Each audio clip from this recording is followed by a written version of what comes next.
around the world. Also, there's a few things thrown in here that are just for fun. They have a purport. One of the purports is the materialists see the problems, but they don't know the cure. We know the answer. They see the problems. And I'll tell you what each clip is focused on.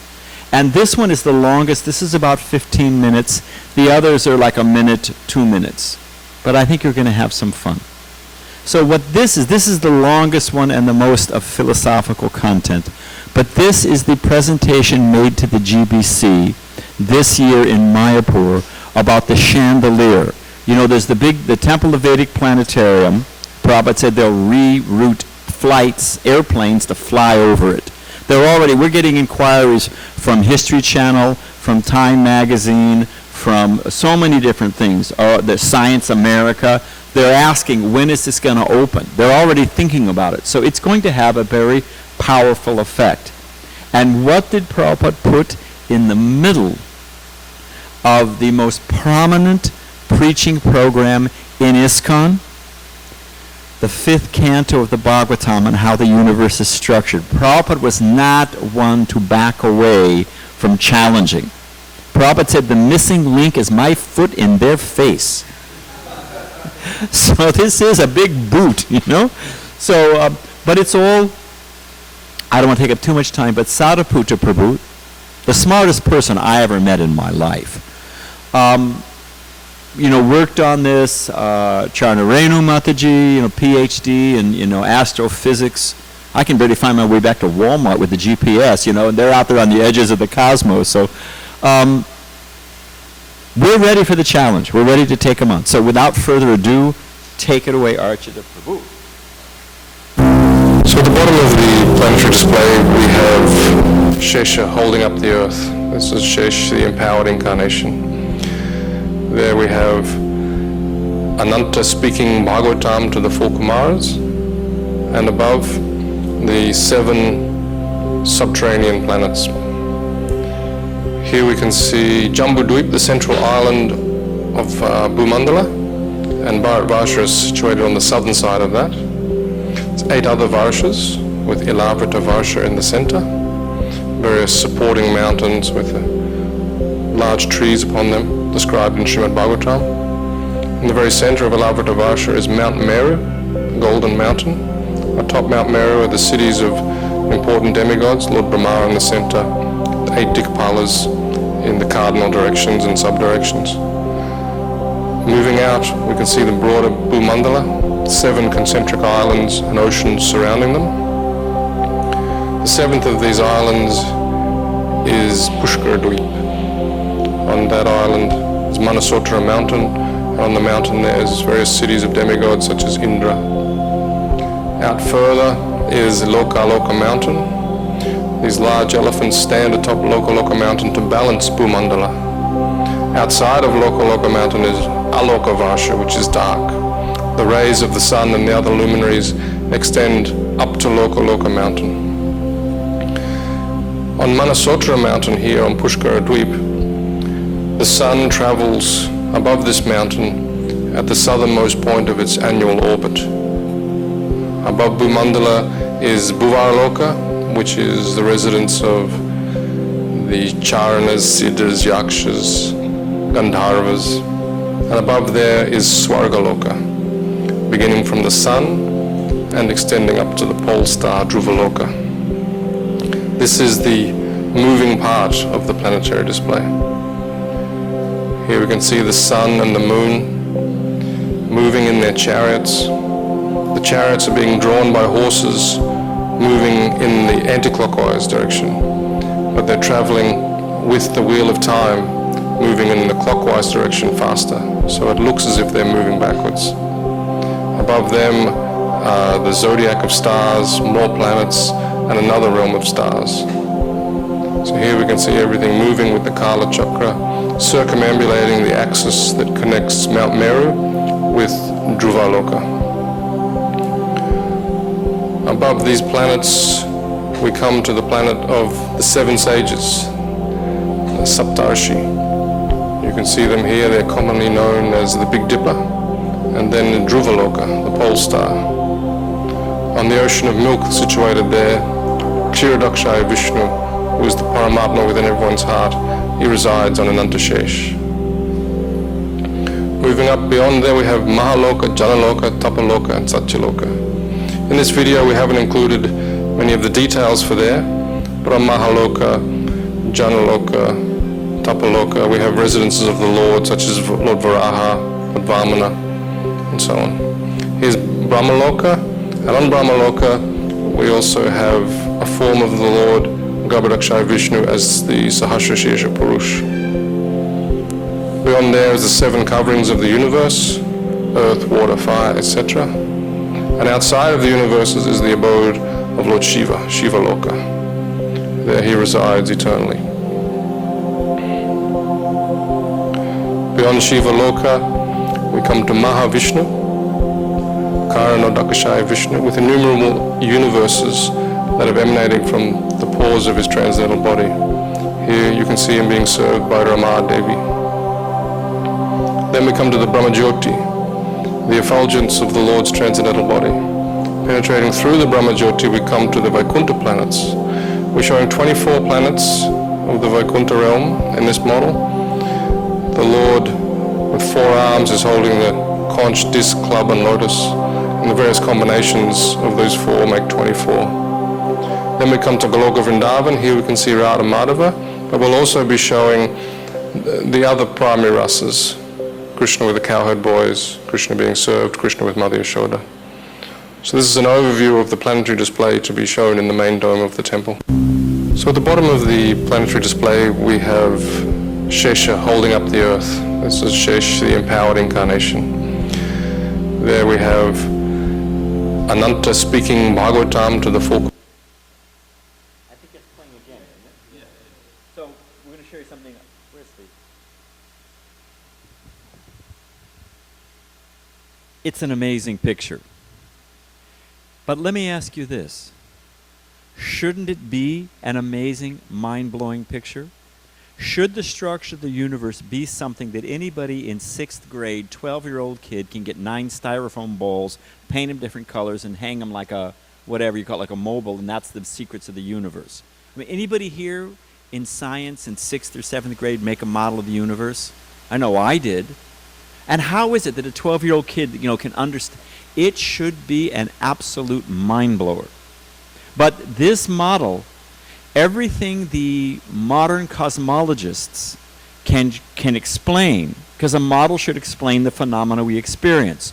Movement of the planetary systems, all the eclipses, all the activities that they measure in cosmology, we can also do using this model. Anything you can do, we can do better. So anything they can explain, we can explain by our model, and much, much more. So it should be a mind blower. So there's that. Now the next one is called a moment of clarity. Hold on a sec.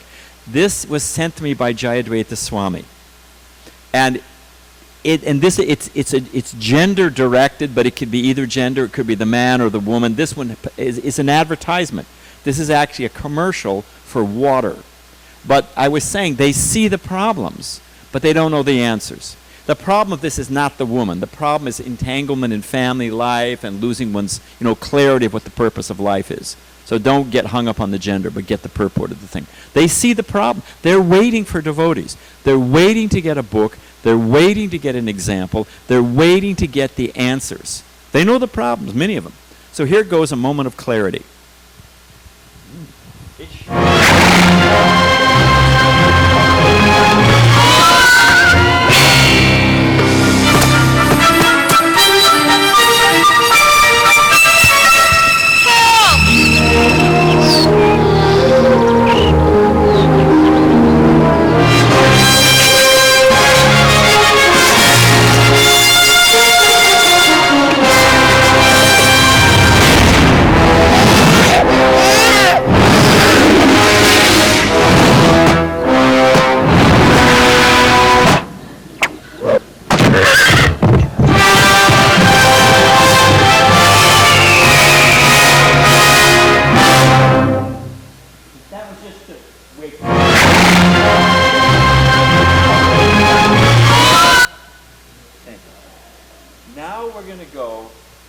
to Bhaktivedanta Manor. This is an intro they've made. It's an introduction to Bhaktivedanta Manor, and it's posted all over the place. Schools, tourists, what do you call those, where kids stay, hostels. This is shown all over the UK. Now they've got it in New Zealand, they've got it in Australia, it's going all over the place. People, they're looking online, meditation, whatever it is. Bingo, they get this. So here we go. It's only a minute. This one is called, I think, what? Oh, no, this one is weird. Stay with us, please. This one is called...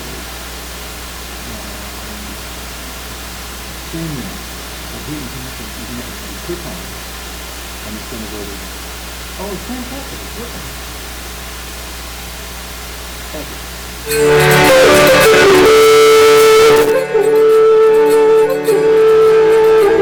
Something that sticks in my mind when I come to the manor is certainly the warm welcome that you receive from the moment that you step onto the grounds. I'd only been here an hour and everybody was talking to me and I was talking to them and they were explaining what goes on here and I had a fantastic time. I don't think I'd ever been to such a cosmopolitan place in my life, and that was really attractive to me.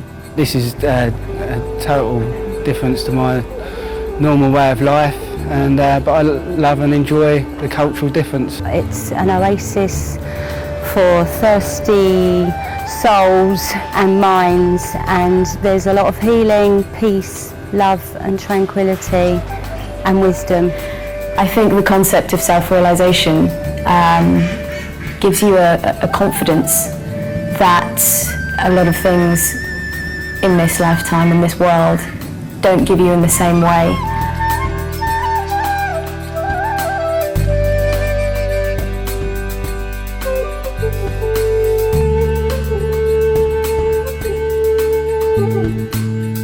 My favourite spot is the terrace overlooking the George Harrison Garden in the manor, and I go there every morning and I do a little bit of yoga, and it's just a really special place. My favourite spot is this tree, massive sequoia, and I can just sit under there during break time and chill out. My favourite place in the manor are the quiet rooms upstairs. They're a real place where I can have some quiet time with beautiful devotional music in the background and sit with my meditation.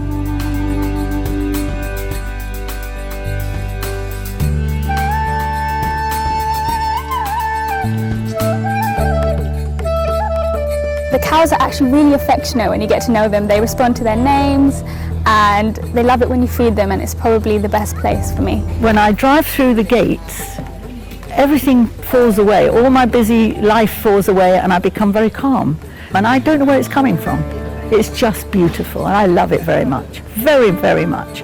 It's a hidden oasis within England. It's like only a couple of hours from London. It's quite tranquil. It's full of nature. You've got wildlife, good organic vegetarian cafe, and a great vibe.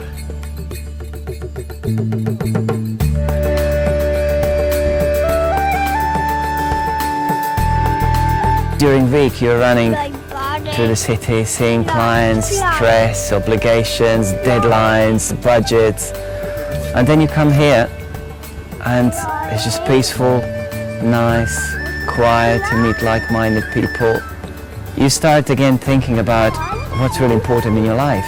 It's almost like you're having pain, and when you walk through those gates, by the time you reach the building, you're happy. You're in bliss. You know?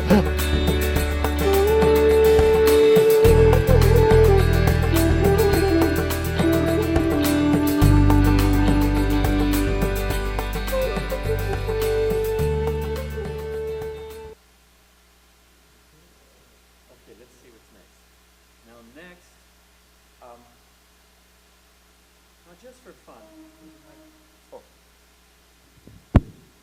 They, of course, who knows where they went and what they saw, but your tax dollars at work, hundreds of millions of dollars, and the new Voyager went to Pluto, right? If you heard the news, it's out there and sending back pictures. I mean, it's all electronic, signals. They're not actually, and then they recompose the thing. So I was thinking, it could be flying out in space, and it sends back beep, beep, beep, beep, beep, beep, beep, and they develop a whole theory of what it is. Could just be Narada Muni playing as Veena. They don't know what's going on out there. They I think I mentioned it last time, at one of the top observatories in the world. It's called Park Observatory. It's in Australia. It's used by NASA. Uses it. It's one of the most famous, reputable observatories in the world. For 14 years, they've been putting it in Science America and different journals and things like how they discovered it was either a dwarf star imploding on itself or two black holes colliding. People getting their doctorates on it, they're teaching in courses. It was a whole thing. 14 years. You know what it turned out to be? Turned out to be a signal they were picking up from the microwave oven in the staff cafeteria. It's a true story. So they don't know what they're doing. So this next clip is just, it's very short. It's from a commercial about Xerox. But it's the idea that they think they're seeing something, but what are they really seeing? So that's what this one is, and it's short. And it's called Life on Mars. It's called Life on Mars.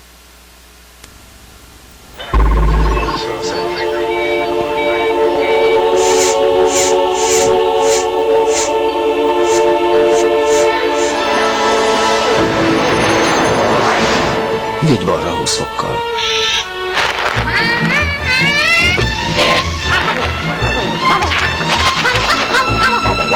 Csodálatos bolygó. Csak egy kissé unalmas. Fotóminőség minden papíron. Fotoret 2. Csak a Hewlett-Packard. Their conclusion was uninhabited. Okay, we're done. Now, I appreciate this, Archie. You know the ISKCON's 50th anniversary is coming up. There's 2 films being prepared for that. One is on ISKCON in general. And the other one, and I think that's Krishna Leela, Devi Dasi, who's doing that, who's got all kinds of, I mean, she's on the National Geographic, History Channel, so many things. They're already, 50th anniversary, believe it or not, is a big deal. So they want this film on ISKCON. 50 years, it's a long time. It means it's a solid thing. So this film, there's 2 films coming, and I think we'll show the other one is by Yadav Prabhu, and it's on Prabhupada. So one is on ISKCON in general, 50th anniversary, and the other is on Srila Prabhupada, his life. So this is the trailer for that film. It's called Acharya. Let's see Yadav's Acharya.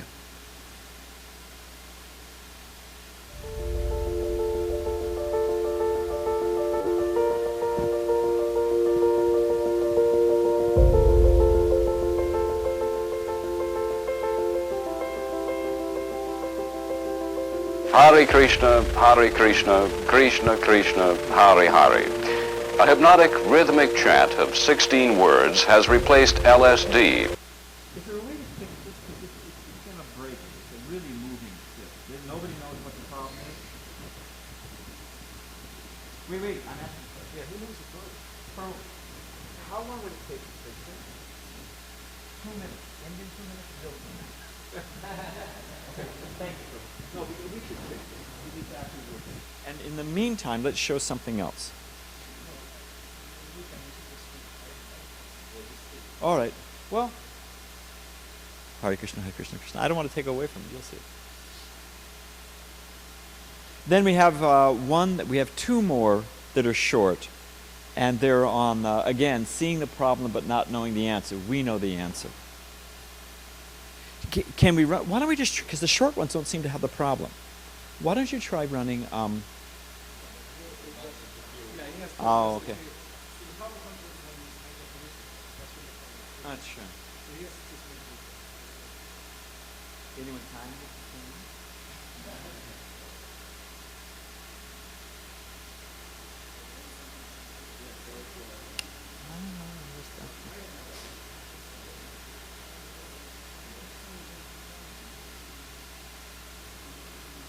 I told that joke.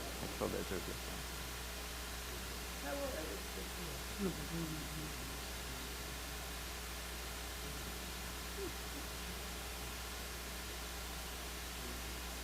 So, we're ready to go?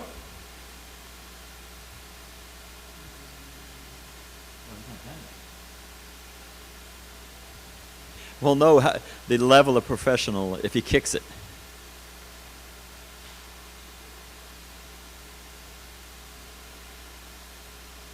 Hey Govinda.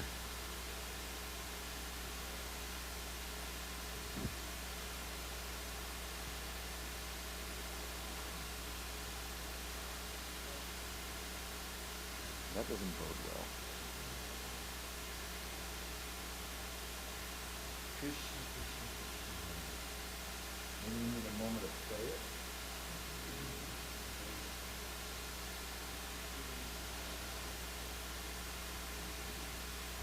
Okay, can we try it? No, I appreciate it. I know you're on the spot, but let's start from the beginning again.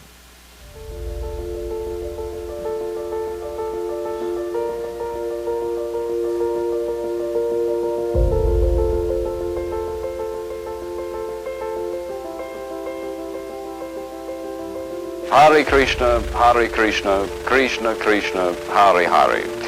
A hypnotic rhythmic chant of 16 words has replaced LSD. On 2nd Avenue and 1st Street is a storefront in which a Hindu Swami has set up shop. Traditionally, Swamis, yogis, and masters all moved uptown to the rich. And here was Bhaktivedanta, like in the depths of Calcutta. Swami Bhaktivedanta, he once said that he was the servant of the servant of the servant of God. Everyone is thinking, I'm American, I'm Indian, I'm European, I'm Australian. I'm not this body. I am spirit soul.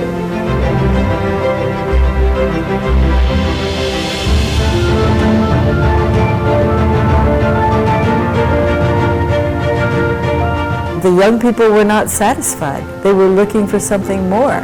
We wanted to find out what is the truth.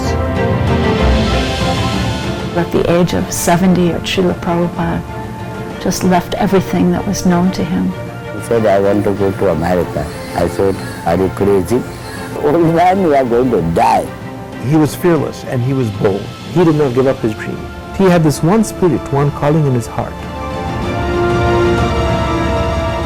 If someone told you the story, you wouldn't believe it.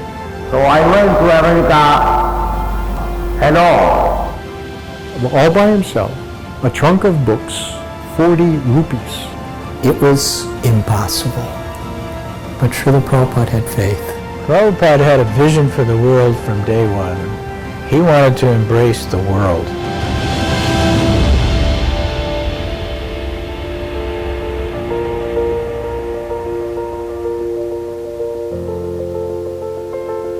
Somewhere or other, I reached Boston on the 17th of September 1965.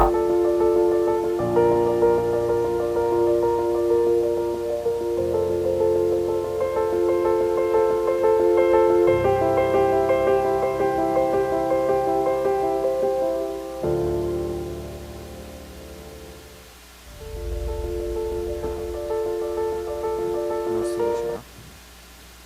Don't tell me the problem. I don't want to know the problem. Doesn't make any difference. I just want to know the solution. Okay, so what else? Let's try.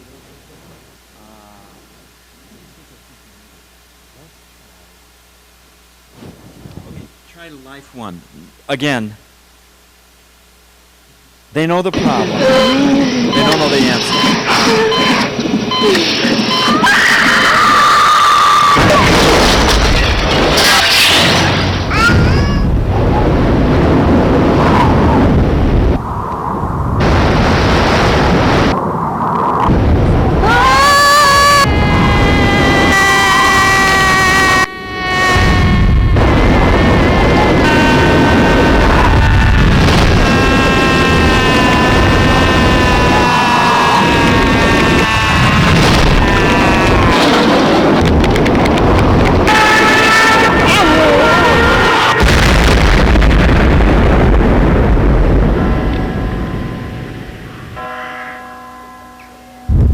Conclusion is just fiddle while Rome burns, you know. Life is short, but what to do? Play more. No, that's not the answer. So they have their own changing bodies. Now this other one, and I'm sorry about this blackout, what can we do? This other one is the other film about ISKCON 50th. Okay? ISKCON 50th, and that one's called Joy of Devotion. Thanks, Prabhu.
feel so strongly that mantra is the answer to the turmoil and the disconnect between people's hearts and their external lives.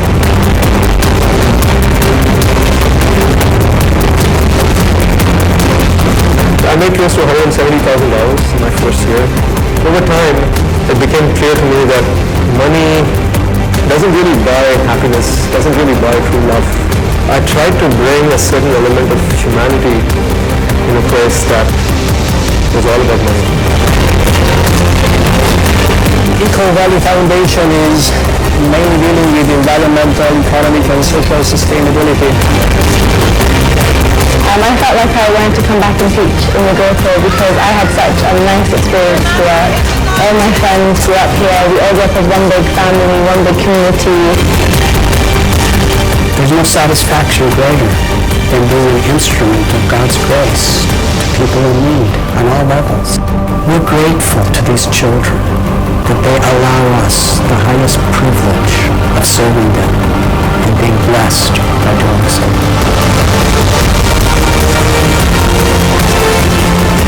Composition of the community is worldwide, and we're all here for the same purpose, to develop our own spiritual lives. You go on the playground here and you're going to see, a Russian kid, a Chinese kid, an Aussie, a Bengali. They have this unity. We should be always having a divine party at every moment of our lives, everywhere we go. We want to see everyone happy. Robert was saying we want to see everyone happy. That's what we're part of. That's what we're actually doing. We are actually changing the world. Somebody is standing up and doing it. And it's the Hare Krishna movement and all of you. Now we have one last one. We'll end, I think, because of the way it keeps breaking up. Let's try. What is this one? Is there one called? Oh, cute. No, because it's going to be too hard and black out. What about this one that says Kir? Is there war kirtan on them? Yes. Okay, I'm going to explain. Again, they'll never solve it. Prabhupada said it's like washing coal. You can scrub it, it's black. It's never going. It's the nature of the thing. I was saying last night, you have problem set A, you have solution set B, but solution set B creates problem set D. You get solution set E, and it creates problem set F. It goes on infinitum. You'll never solve it. So, but we have a solution. This is real short. Here it is. And this is the last thing we'll show.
That's it, Prabhu. There's two more. We'll try to fix them for some. We'll show them some other time because it's about time to end anyway. But just remember that what we're part of. We are part. They have done studies. I guess I'm trying to think of a short way to say it. People are motivated. You want to get people to work in a business or a company. You motivate them. So what are they motivated by? You pay them more. You give them a corner office. But they have found that it comes to a point of diminishing returns. Once they've got the key to the executive bathroom and they've got their, house paid off and their pension and their kids in college and all that, that's not really what moves people. What moves people is feeling they are a part of something that matters, that they feel that their life has meaning, that they're actually doing something bigger than themselves. We do that every day when we put on festivals, when we distribute books, we distribute prasadam. We change people's lives for the better. And this clip, the next clip we'll show tomorrow if we can fix it, shows you how that is happening. So thank you for sitting so patiently. Thank you for being faithful servants of the Sankirtan movement, and Hare Krishna. We won't have this problem if we run it from your computer. So we'll figure it out. Okay, we'll figure it out.